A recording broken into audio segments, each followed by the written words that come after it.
Alors que la Coupe du Monde 2022 s'est achevée le 18 décembre avec la victoire de l'Argentine face à la France, tout n'a pas été rose pour les Bleus pendant leur séjour à Doha. Si la FFF, Fédération française de football, note de la rédaction, a mis en place un plan d'économie bien avant le début du mondial, ces décisions étaient déjà un sujet de tension au sein de l'équipe lors de la période de pré-mondial. Entre problèmes d'intendance et logistique, des discordes ont commencé à naître entre le staff et les joueurs.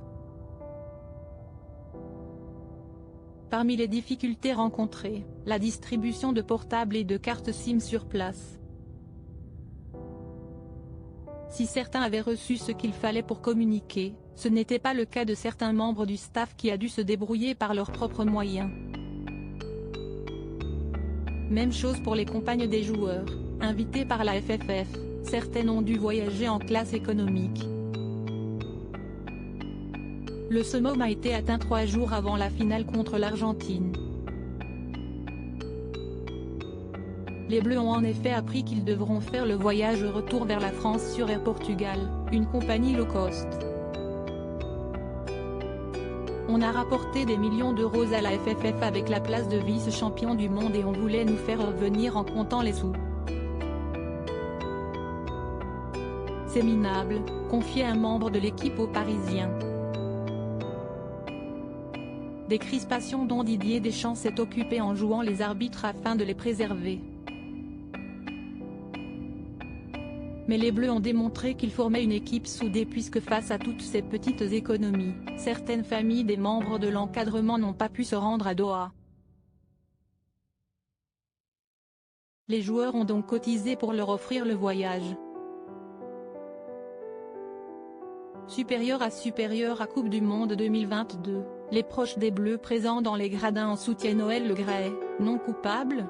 Même si les Bleus ont démontré qu'ils étaient soudés dans l'adversité, ils n'en restent pas moins agacés face au plan économique de la FFF. L'équipe explique que la colère n'est pas dirigée contre Noël Le Graët, président de la FFF, ce n'est pas lui qui gère les rouages. Il a parfaitement soutenu l'équipe et on le sentait plus libéré qu'en 2018. Un sentiment partagé par le président lui-même, puisqu'il confie aux Parisiens « Je ne suis au courant de rien et ce n'est pas mon rôle de connaître ce genre de détails. » Les problèmes comme ceux-là existent depuis 2018. Mais quand il y a une victoire on oublie. En revanche, le Parisien mentionne que le nom de Florence Ardouin, directrice générale de la FFF, a été cité plusieurs fois dans les conversations quand il fallait trouver un coupable. Article écrit en collaboration avec 6 médias. Crédit photo, Federico Pestellini panoramique.